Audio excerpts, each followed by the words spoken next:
Utilidade pública. Maraísa, eu, em nome de todos os borderlines, nos sentimos ofendidos com essa sua música infeliz, que causa um preconceito muito grande e atinge a saúde mental de muitas pessoas. Isso é crime que você está fazendo. Todas as pessoas que são border estão se unindo para te denunciar ao Ministério Público. E eu espero que o Ministério Público te condene por crime com o que você está fazendo com os border. Essa sua música é uma música infeliz. É uma música que vai acionar gatilhos horríveis em pessoas que precisam de ajuda, tá? Você não pode tratar um border como um maluco, como você fala na sua música. Isso é crime. É horrível o que você está fazendo. Eu teria vergonha. Vergonha, apaga e... Bom, André Surak e ofendida na mesma frase, né? Praticamente redundância. E diga-se de passagem, sentir-se ofendido, ter crises de indignação quando se fala a verdade, né, mesmo que seja uma verdade óbvia, é um sintoma do transtorno de personalidade borderline. Eles não aceitam críticas, são hipersensíveis à rejeição e, na verdade, não tem nada de novo sob o sol. E a música que a Maraísa fez nos traz reflexões muito importantes e tão profundas que eu tô há anos, tá, tentando entender as raízes da romantização deste perverso transtorno, que é o transtorno de personalidade borderline. Só para você ter uma noção, como as pessoas estão pouco cientes do que de fato é o TPB, você sabia que é mais comum na penitenciária, tá, entre a população carcerária, você encontrar indivíduos diagnosticados como TPB do que como psicopatas? Ou seja, é um transtorno que tem forte relação com a criminalidade. Você sabia que os critérios de diagnóstico do TPB são muito similares ao da psicopatia secundária? Não estou falando da primária, tá? Pode dar a descrição facilmente aí se quiser testar. Use inteligência artificial, pegue os sintomas da psicopatia secundária, joga ali no seu chat GPT e pergunte o possível diagnóstico. E muito provavelmente ele vai te dar o borderline. Eles mentem, eles praticam crimes na esfera conjugal. Temos vídeos aqui provando, tá? Nos estudos que foram conduzidos na década de 80, que o borderline tem uma forte relação com denunciação caluniosa, alienação parental. Então, o que... Cria vergonha na cara, né, Andressa? Você grava filme adulto com seu filho filmando, faz barraco aí pra todo mundo ver. É uma pessoa altamente instável, né? A caricatura perfeita de um maluco.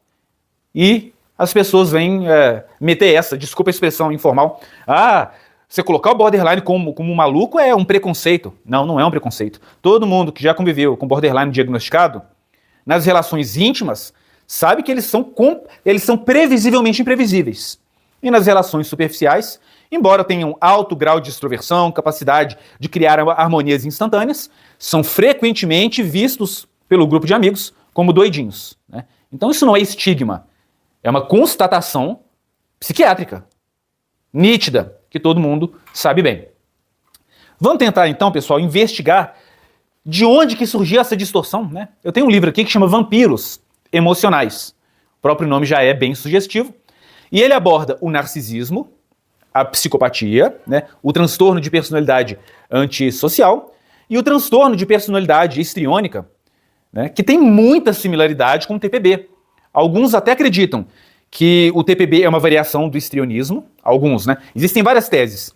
E que quando o TPB, ao longo do espectro, vai ficando mais grave, ele vai virando borderline, como se fosse um contínuo, né? E o TPB sendo uma variação mais leve do borderline, mas com mais tendência ao exibicionismo, a hipersexualizar relações e uma tendência mais dramática e de ser o centro das atenções. Mas eles indubitavelmente compartilham muitos dos sintomas em comum, tá? Muitos dos sintomas do TPB e do TPH são parecidos.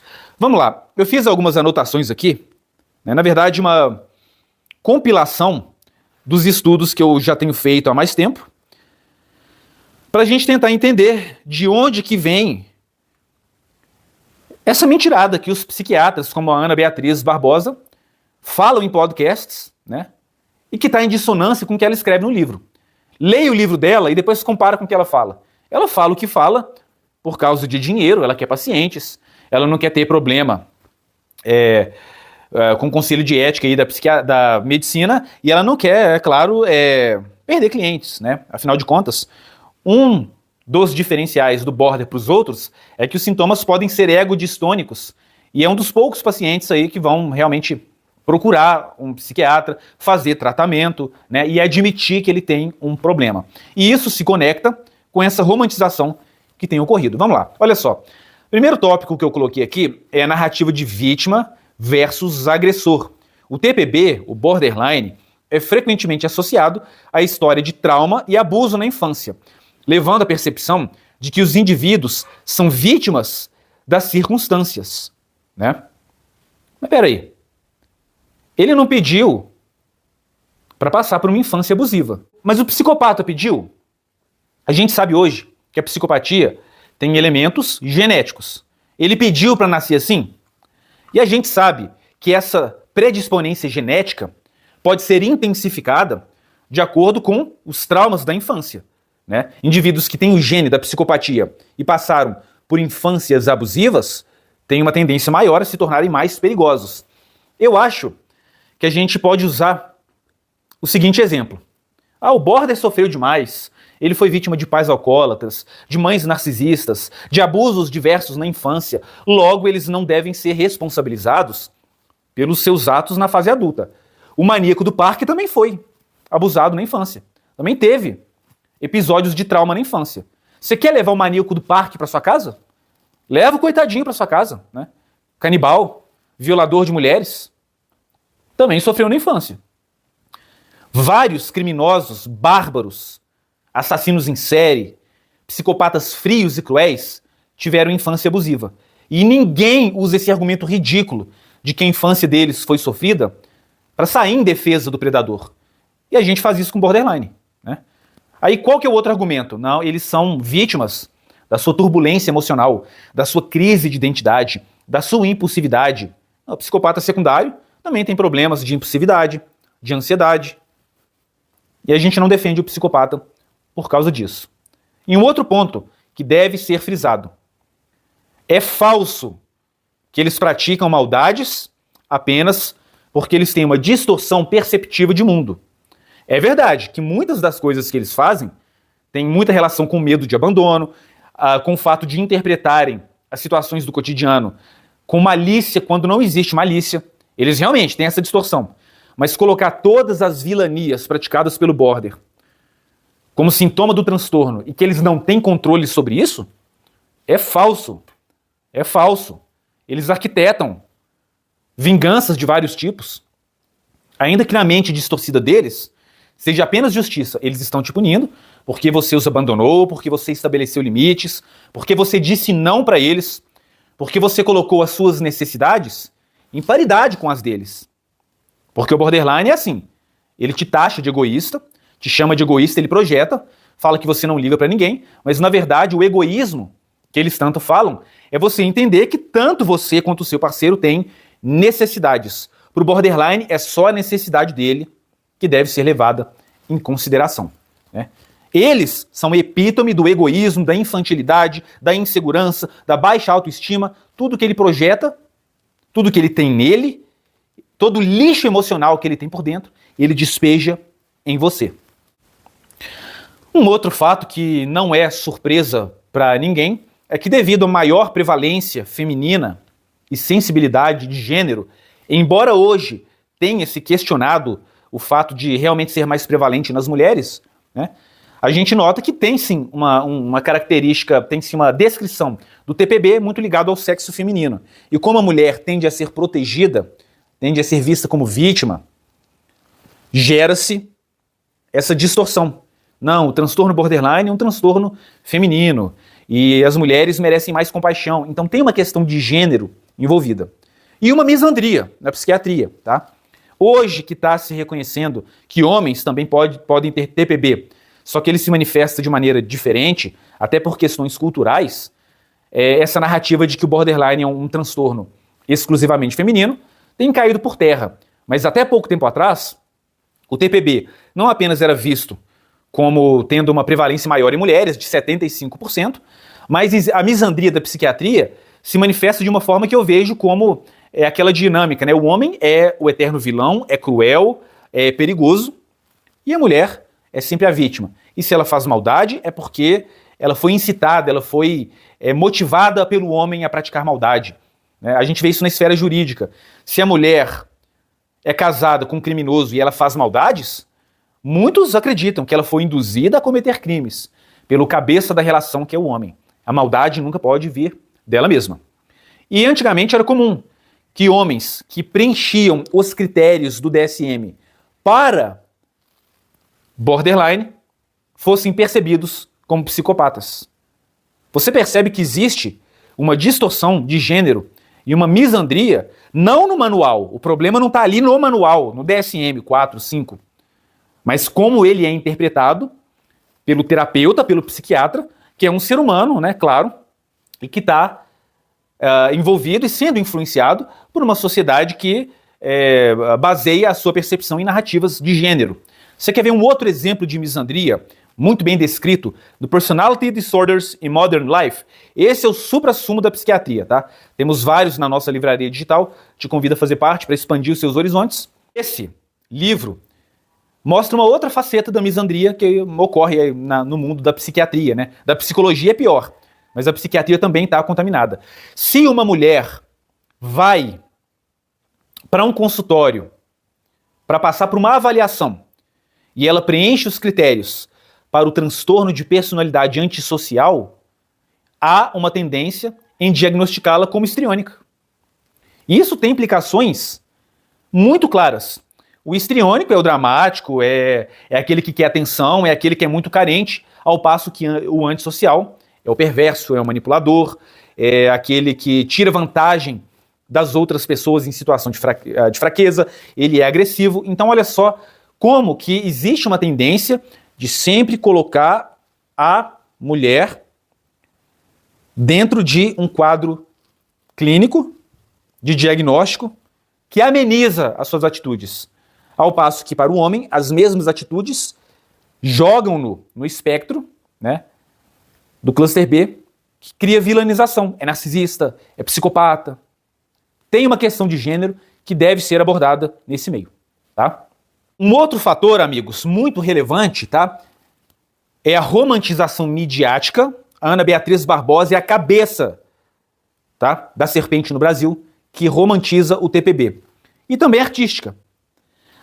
Quando a gente entende que o narcisista raramente vai procurar terapia, o psicopata, menos ainda, né? A não ser que seja num contexto judicial e ele seja forçado a fazer terapia, né? Não sei como é que é a legislação no Brasil a respeito disso. E ele vai, claro, falar aquilo que o terapeuta, o psiquiatra quer ouvir para fingir que ele se recuperou. Ele vai mentir, porque ele é irrecuperável. Aquele que sofre de condutopatia, como diz o Guido Palomba, esse não tem tratamento mesmo, não adianta. Ele nasceu assim e ele vai morrer desse jeito. Tá? Ainda que na casa dos 50 anos, os sintomas da psicopatia e também do borderline tendem a se amenizar, porque até então eles são eternos adolescentes. Uma grande dificuldade de ter maturidade, de aprender com os próprios erros. Mas a partir do momento que o borderline é o único do cluster B que procura tratamento, usa o transtorno em uma época de progressismo, em que a fraqueza, em que você tem um diagnóstico é modinha, falar, eu sou ansioso, eu sou deprimido, aquilo que deve ser respeitado e não louvado. A gente perdeu, né, a capacidade de distinguir.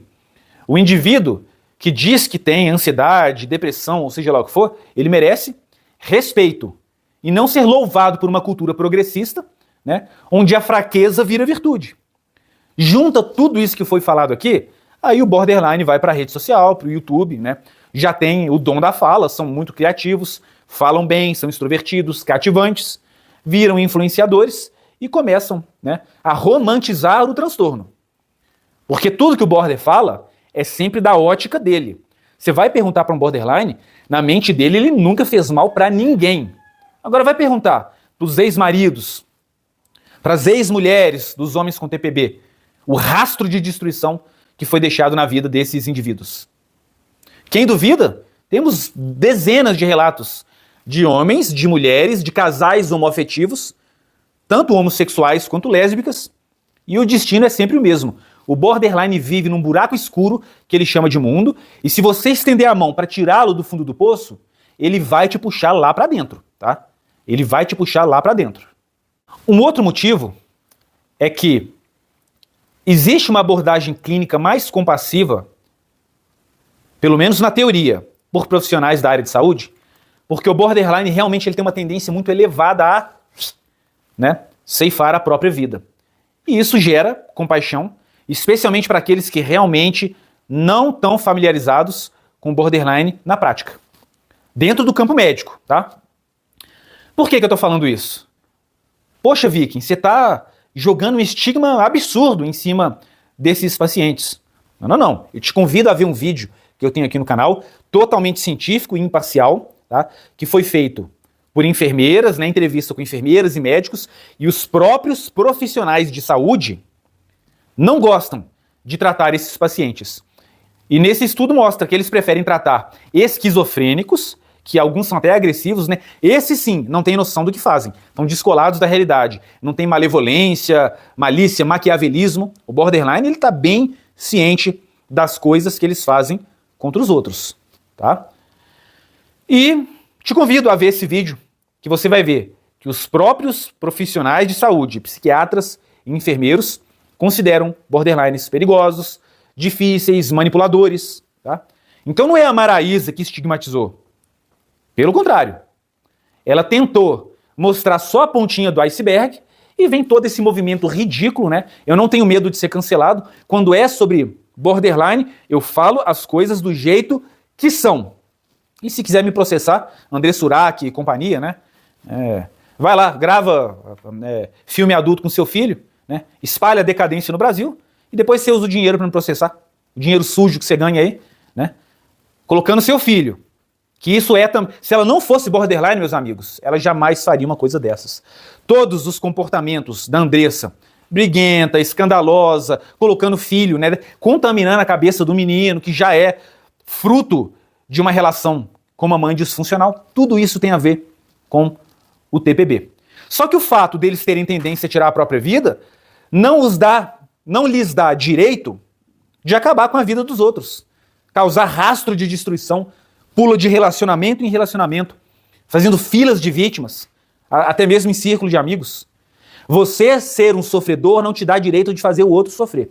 E eu cansei de ver em fóruns de língua inglesa borderlines falando que agem dessa maneira para o outro sentir o que é a dor emocional que eles têm. Olha a mentalidade dos caras. É tipo assim, eu sofro tanto que eu tenho que te fazer sofrer para você se colocar no meu lugar. É um jeito completamente disfuncional e distorcido de ver as relações interpessoais, entendeu?